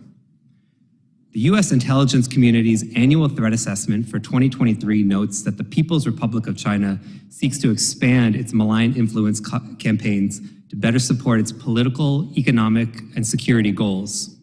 Beijing utilizes a broad array of highly sophisticated covert, overt, licit, and illicit means to conduct these operations. Their US-based influence operations are focused on shaping US policy and the American public's perception of the PRC. Russia presents one of the most serious foreign influence threats to the United States because it utilizes its intelligence services, proxies, and wide-ranging influence tools to try to sow discord inside the United States and divide Western allies. Moscow views U.S. elections as opportunities for malign influence as part of its broader foreign policy strategy. While these risks are not new, our interconnected world, the anonymous nature of the internet, and emerging technologies change the nature of that threat. For example, these same adversaries are likely to use generative artificial intelligence tools and strategies to improve the quality, scope, and scale of their influence operations. The widespread proliferation and accessibility of these AI tools will boost foreign malign influence campaigns by enabling threat actors to create synthetic text, audio, and images at a lower cost and with higher quality. DHS is charged with safeguarding the United States against threats to its security. In recent years, many of those threats have been exacerbated by disinformation. As part of its mission, DHS has worked across multiple administrations to address and mitigate different forms of disinformation that threaten authorized missions of the department. Examples of such efforts include working to combat human smuggling, protecting critical infrastructure, and responding to foreign malign influence. In the context of these threats, the department takes seriously our responsibility to safeguard the United States, its people, and its values. Providing the public with accurate information in response to foreign malign influence campaigns is critical to fulfilling DHS's congressionally mandated mission. The department is committed to carrying out its mission in a way that ensures the privacy, civil rights, and civil liberties are protected for all Americans. This includes the freedom of speech. These rights are fundamental to our freedom and to who we are as a nation. Like everything we do, the work of DHS to address foreign influence operations must be consistent with the Constitution and in compliance with U.S. laws, regulations, and policies. The department works every day to ensure that all of our activities are carried out in a manner that protects these values. DHS is committed to continuing to build resilience to foreign influence operations and disinformation in close coordination with our interagency partners. In these efforts, DHS will continue operating within our authority and in accordance with all legal requirements with respect for the constitutional rights and civil liberties of all Americans. I thank you again for the opportunity to testify here today, and I look forward to taking your questions. Thank you. Thank you, Mr. Kahangama. I now recognize Ms. Harrington for 5 minutes for her opening statement. Thank you. Chairman Bishop, Ranking Member Ivey, and members of the subcommittee, thank you for the opportunity to testify on the National Risk Management Center's efforts to build resilience to the impacts of foreign influence operations and disinformation targeting election infrastructure. First and foremost, at the core of the department's mission is a commitment to safeguard the American people, our homeland, and our values. We carry out this mission in a manner that protects privacy, civil rights, civil liberties, including the freedom of speech of all Americans. These rights are fundamental to our freedom and to who we are as a nation. I began serving as the Assistant Director of the National Risk Management Center, the NRMC, in October of 2022. I have over 20 years of federal government experience working in different leadership roles. My expertise spans cybersecurity, strategy, risk management, critical infrastructure, human capital, operations, and the implementation of best practices in critical infrastructure environments. I have led efforts to further the NRMC's critical analytic support to CISA's mission to understand, manage, and reduce risk to the cyber and physical infrastructure Americans rely on every day. Our work enables CISA and other federal, state, local, tribal, territorial, and critical infrastructure partners to apply actionable analysis in support of risk management decisions. Over the last year, we have produced 1,600 tailored products and engaged over 6,300 stakeholders to improve security of U.S. critical infrastructure. The Election Security and Resilience Team is one of many efforts within the NRMC. The Election Security and Resilience Team works collaboratively with election officials, federal and private sector partners. The collaboration includes working in a non-partisan manner on a voluntary basis with state and local election officials to improve the security of election infrastructure necessary for the elections they are responsible for administering. CISA provides voluntary support to these officials with intelligence and information sharing, guidance and best practices, and no-cost security services such as cyber incident response, cybersecurity assessments, and exercises. CISA's work on foreign influence operations and disinformation is a very small part of the Election Security and Resilience Team, and it's narrowly scoped. CISA's work in this space includes developing publicly available resources to inform and assist stakeholders and the public. For example, we released a guide that highlights tactics used by foreign actors, such as manipulating content service providers or defacing public websites. These products are intended to build awareness of how foreign malign actors spread false or misleading information. CISA's work has been transparent, briefed to Congress many times, including this committee, and is available to the public on its website at CISA.gov. Thank you again for this opportunity, and I look forward to your questions. Thank you, Ms. Harrington. Members will now be recognized by order of seniority for 5 minutes of questioning. An additional round of questioning may be called after all members have been recognized. I recognize myself for 5 minutes of questioning. Ms. Harrington, there was a CISA video on YouTube that had the fictional character, I think her name was Susan or Sharon, and she was being, she said that the idea was that she had interacted with her uncle on social media. He was posting things that were disinformation or malinformation or something like that. And it concluded with with a recommendation that she report the disinformation from her uncle. CISA took that down. Why did CISA take that video down? Representative, respectfully, I'm not aware of that. That must predate my time. I'm not at all familiar with that. How about Mr. Kahangama? Do you know what I'm talking about? Thank you, Mr. Chair. I'm not familiar with that video. All right, let me ask you generally, Mr. Kahangama, and then I'll go back to Ms. Harrington. How have DHS and CISA's efforts or activity in concerning the dealing with disinformation, misinformation, malinformation changed as in consequence of the Missouri versus Biden preliminary injunction's been upheld by the Fifth Circuit or otherwise since the last election? Thank you, Chair, for the question. While I understand and am aware of the Missouri v. Biden case, I understand that that is still ongoing pending litigation in front of the Supreme Court, and so I'm unable to speak to the specifics of that case.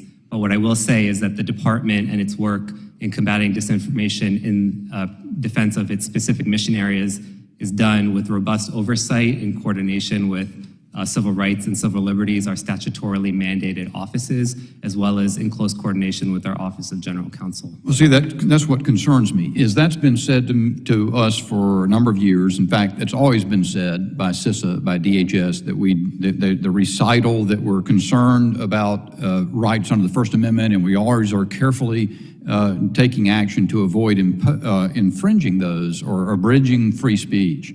And yet, a district court has found, an appellate court has affirmed that, and of course it's still pending for final determination. So I'm not asking you about the facts or the determinations in that case. What I'm asking you is, let me put it this way, because I asked you how things have changed, whether things have changed. Since that decision has been made, has DHS changed the way it deals with disinformation? Again, thank you for the question, Chair. I'm not in a position to answer anything as it relates specific to the implications of that case. All right, let me ask this then. Since the last election, disregard the case if you want to, how is DHS dealing with disinformation differently than it did then? Thank you, Chair, for the question. DHS's approach to election security has been around election infrastructure, making sure that they are preventing the infrastructure from being impacted by cybersecurity issues and working to advance the mission of state and local partners that we trust as the authoritative voices on elections in this election space. Yeah, but I didn't ask you about how you're protecting like elections infrastructure from hacking and so forth. What I'm asking you about are your efforts vis-a-vis disinformation. Let me just ask you, you still have an MDM team, don't you? I do not have one at the Department of Homeland Security. All right, Ms. Harrington, is there still an MDM team at CISA? Representative, yes. We still have an MDM team. How is the MDM team and the other efforts relating to the MDM team concerning disinformation, how have you changed those at CISA? Representative, the work that we do around MDM are threefold. One, we are putting out literacy documents. Don't give me a discourse about three parts. What I'm asking is, what's changed? What's changed, if anything? If you're proceeding in dealing with disinformation in exactly the way you did then, which you've contended respects all First Amendment rights, notwithstanding evidence to the contrary, say that. But otherwise, I want you to tell me how it's changed. How have you changed your practices in this area? Representative, respectfully, I'm not aware of direct changes to the ongoing litigation. I'm not trying to qualify it in terms of the fact that we covered that with Mr. Kahangama. What I'm asking is, leave aside the litigation. Since the election in 2020, how have you changed, has CHS changed the way you're dealing with disinformation? Representative, I can tell you the three ways that we deal with disinformation and counter foreign influence. So you can't tell me how you've changed them? First of all, going back to 20, my tenure, that predates my tenure at the agency, but I'm happy to tell you what we are doing. Are you aware, by virtue of policies you've been exposed to, managerial discussions at CISA, whether there have been changes to the way CISA addresses disinformation? Representative, I'm not aware of what you're referencing as far as changes. Okay, you're not aware of any. That's concerning to me. By what justification does a government agency tasked with curtailing and preventing computer hacking stray into governing or babysitting Americans' free speech on social media? Representative, respectfully, we don't censor. Okay. What is the source of authority for DHS? Ms. Clark said in her questioning in our first panel, and I think she's exactly right, that CISA and, I see my time's expired and I've let it go over. Let me just stop there and yield back, and I recognize the ranking member, Mr. Ivey, for his 5 minutes. If I might, I would let Mr. Gander go. Dr. Tanadar is recognized. Chairman Bishop, thank you for holding this hearing, and Ranking Member Ivey, thank you for your incredible kindness to let me speak here out of order, maybe a little earlier than I'm supposed to, but thank you so much. CISA has been incredibly transparent about its interactions with social media companies on the topic of election-related mis- and disinformation. In numerous hearings before this committee and others, witnesses from CISA repeatedly told Congress that they were in regular communication with social media companies, and even told us that these companies were taking a very aggressive posture towards election-related misinformation. Chairman Bishop, I would like to enter into the record the transcripts of a hearing this committee held in 2019 regarding how CISA was preparing for the 2020 election. Without objection, so ordered. In fact, I think it's incredible. In fact, I think it's interesting that it was not until Donald Trump lost the 2020 election that my Republican colleagues began to take issues with CISA's disinformation activities. Ms. Harrington, can you speak to CISA's transparency efforts in this area and describe what the agency has done to explain to Congress, the media, and the public its election-related disinformation work? Representative, thank you for the question. CISA has all of its materials on its website. We are incredibly transparent. We have all of our publications regarding disinformation and countering foreign influence published publicly. All of that information can be found there. We regularly work with state and local partners. All of our partnerships and communication around the work that we do can be found publicly, and it's on our website. All right. Well, thank you so much. Thank you. Appreciate both of you being here and for your testimony. Chairman Bishop, I yield back. Thank you, Mr. Tanadar, and I recognize Mr. Ezell for his 5 minutes of questioning. Thank you, Mr. Chairman, and thank you for being here today.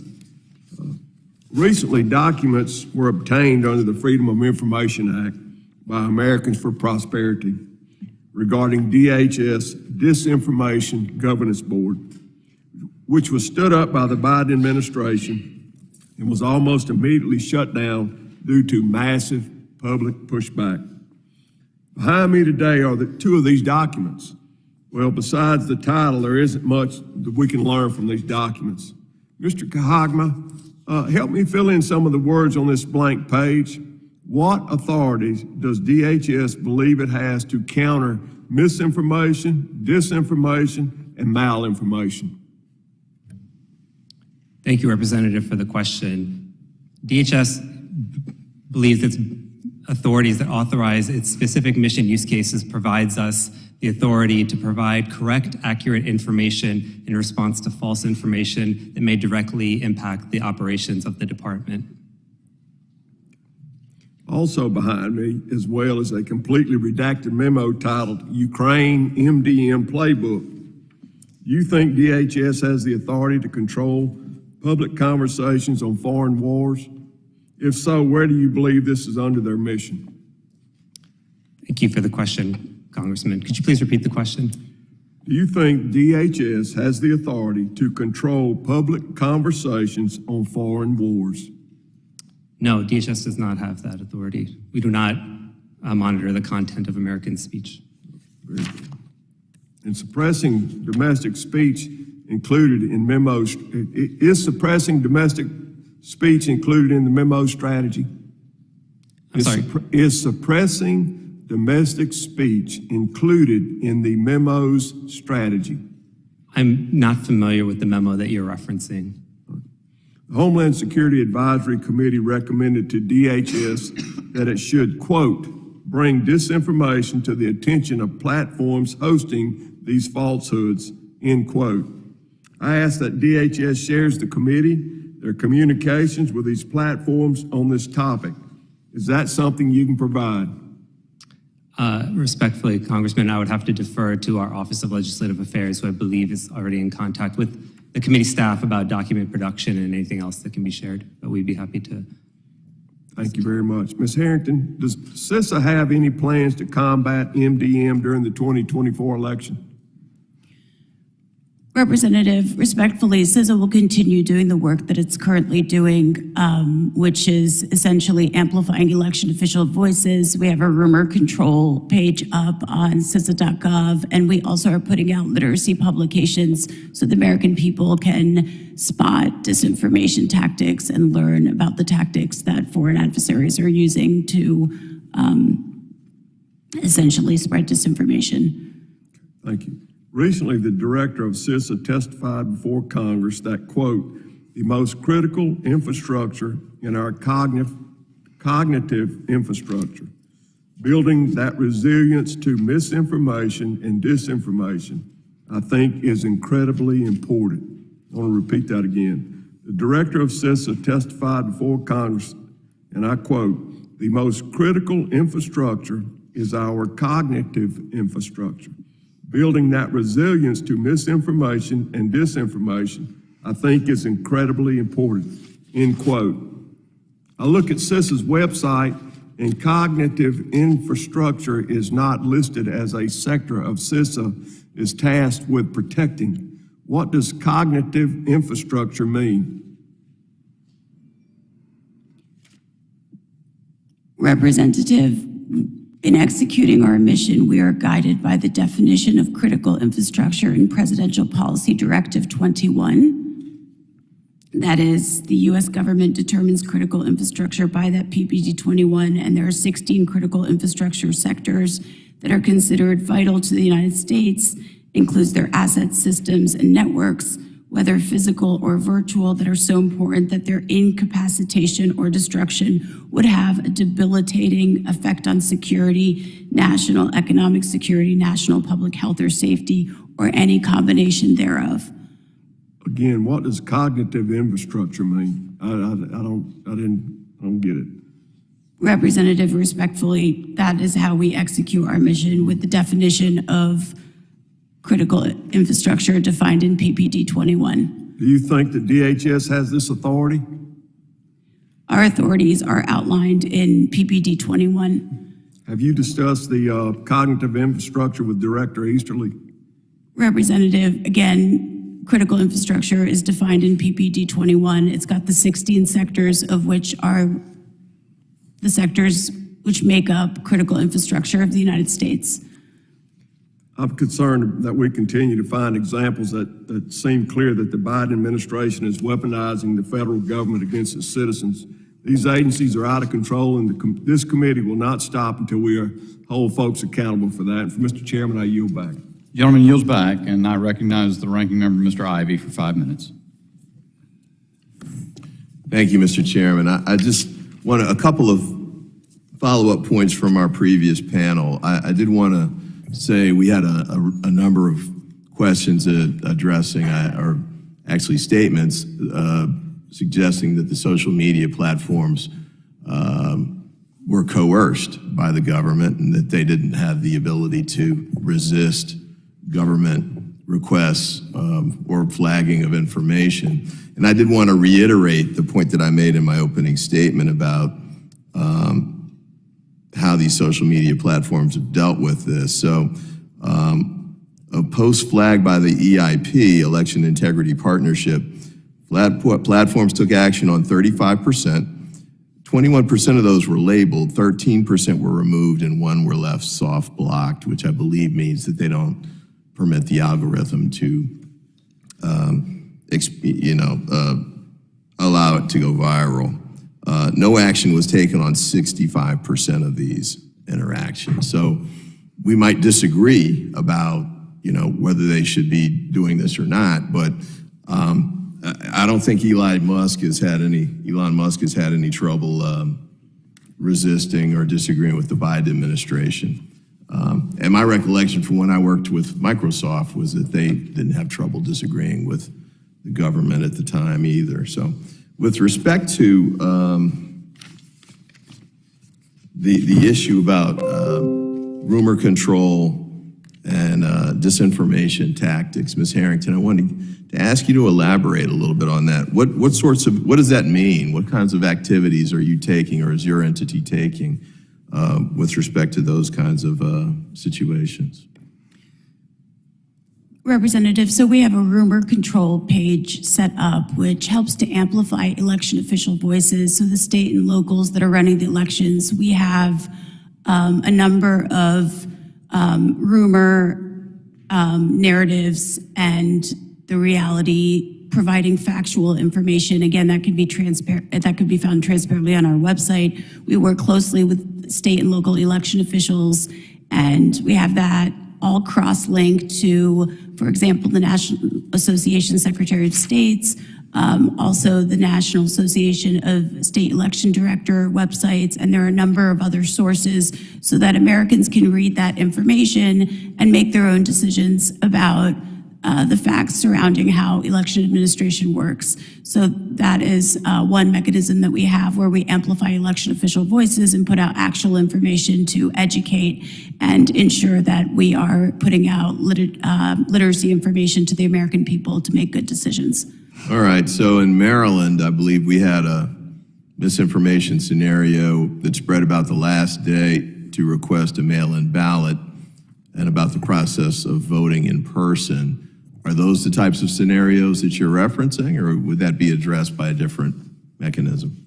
Representative, we don't go into specific detail around the rules for each specific jurisdiction, if you will, but we have more broad narratives that are corrected on there. As you know, elections are decentralized and each state has their own specific rules and requirements that govern how they run their elections. So we don't get into that level of granularity, but more broad narratives.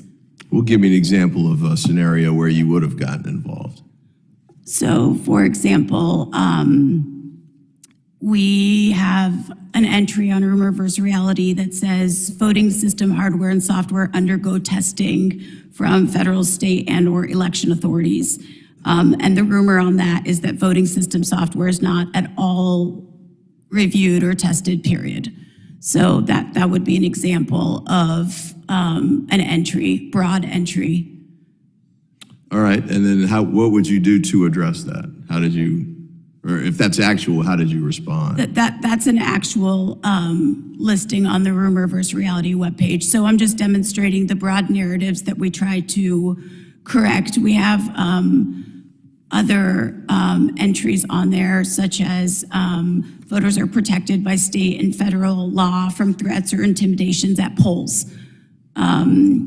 including from election observers. So that's another reality that we have on there. And the rumor associated with that reality is observers in polling places are permitted to intimidate voters, campaign, and/or interfere with voting. So you could see their broad narratives that we just put out to educate, but we don't get into the granularity of specific jurisdictions per your question. All right, well, I see my time has expired, so I yield back. The gentleman yields back, and the chair now recognizes Mr. Strong for 5 minutes of questioning. Thank you, Chairman Bishop. Ms. Harrington, at an event for the Center for Strategic and International Studies on November the 1st, 2022, CISA Director Jen Easterly said, and I quote, "We make sure people understand the tactics around disinformation and that Americans understand, how to build resilience against it, how to recognize it, how to investigate it, asking about the source, questioning it, not amplifying it." Who does CISA suggest as a credible source during these education efforts, and how does CISA make that determination? Representative, could you please repeat the question? How does CISA suggest a credible source during these educational efforts, and how does CISA make the determination of that credible source?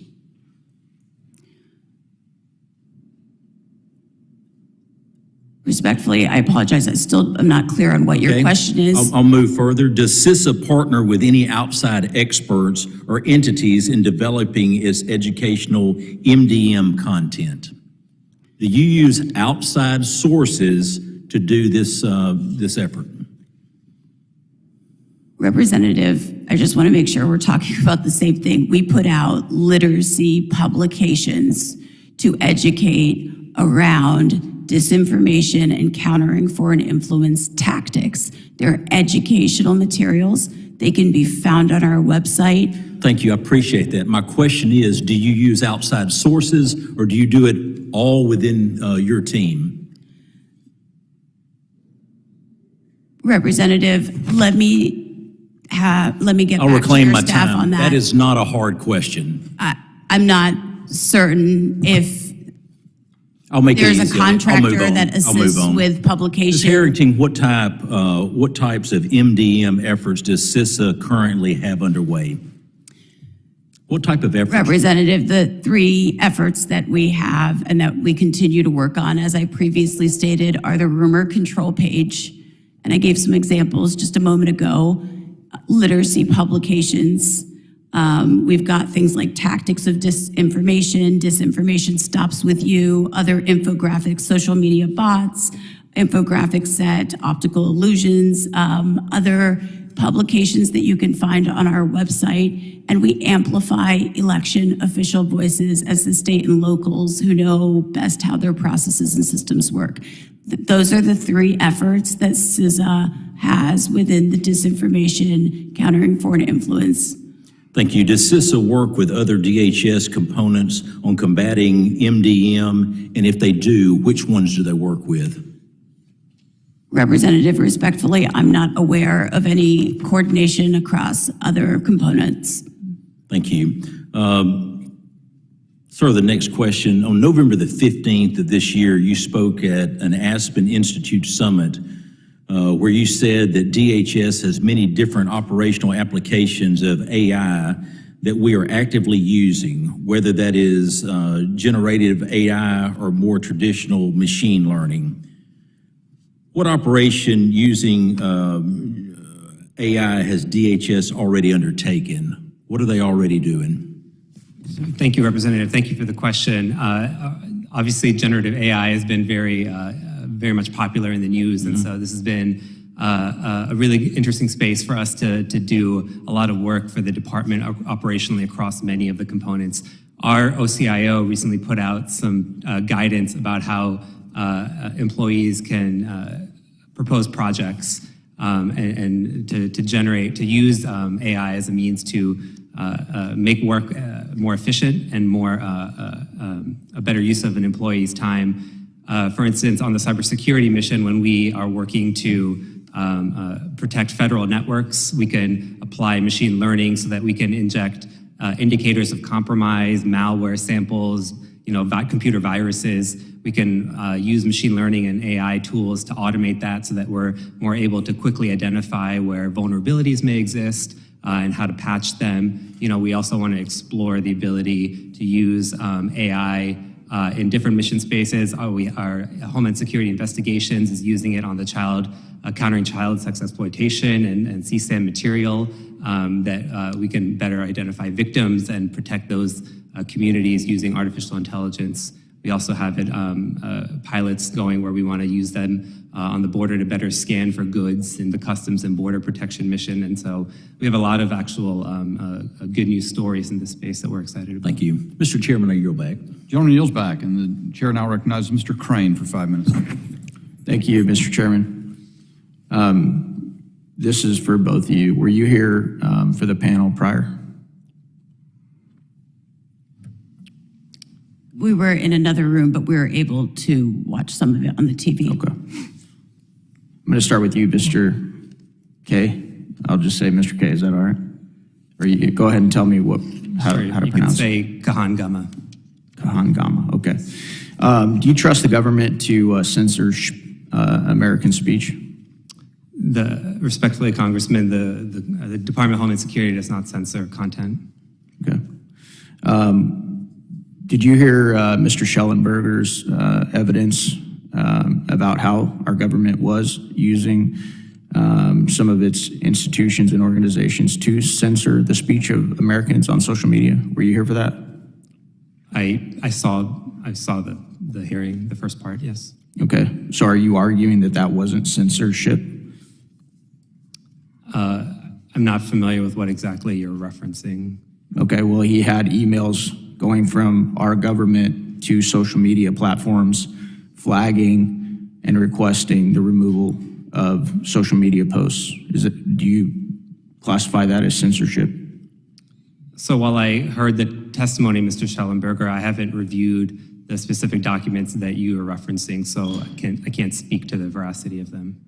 Okay, well, let's just go general then. Do you think that it's censorship for the federal government to be reaching out to social media platforms and asking them to remove postings from American citizens? Thank you, Congressman. I would reiterate that the Department of Homeland Security does not engage in content moderation conversations with social media companies. Okay, that's not what I asked you. Okay, do you study history, Mr. K? Generally. Generally, okay. What about you, ma'am, Ms. Harrington? Generally? Generally. Okay. Typically, what types of governments censor their own people? Go ahead. Either of you. Authoritative. Yeah. Sir? Yeah, I would agree. Do totalitarian governments do that? Yes, no? It's not hard. Broadly, yes. Do communistic governments do that? Socialistic governments do that? Why do you think they do that? Why do they think that they try and control the speech of their own people? Ma'am, Ms. Harrington? Yes, I think that's correct. Probably political control. Yeah, absolutely. Mr. K? Yeah, I would agree. Do you think it's important that we try not to become like them? I believe this government is not like them. I believe we are respectful of our constitutional rights. We ensure that all the work that we are doing is protected by our civil liberties and civil rights offices, and we do that with respect to all of our freedoms, including... Well, thank you, but I would actually respectfully disagree with that point of view. As a matter of fact, if you were paying attention to some of the evidence produced in the last panel, you would know that. As somebody who's involved in law enforcement, that was evidence, sir. That's what any law enforcement officer would consider evidence. Those emails going from our government to social media platforms, flagging and requesting the removal of posts and speech from American citizens. So you can sit there and you can give me all the little canned answers you want, but when you actually open your mind and are willing to look at the evidence being presented, it's obvious. Now, this shouldn't be a partisan issue. We all know that on this panel. It shouldn't be a Democrat or Republican issue. It should be, are we willing to become like other totalitarian governments, communistic governments, socialistic governments that censor the speech of our own people? And I hope you two take this very seriously, because I'm sure that many of the people that have participated in some of these communistic, totalitarian governments in history felt like they were doing the right thing. And so I hope that you guys take this very seriously, and I hope you take our Constitution very seriously and free speech, because I'll tell you this, it is most important to protect free speech, not when you agree with people, but when you disagree with them. Thank you. I yield back. Gentleman yields back in the chair's discretion. We'll do another round of questioning for the witnesses, so I'll recognize myself for 5 minutes. Ms. Harrington. Mr. Chairman, if I might, perhaps the chair could do another round of questions. You don't care to?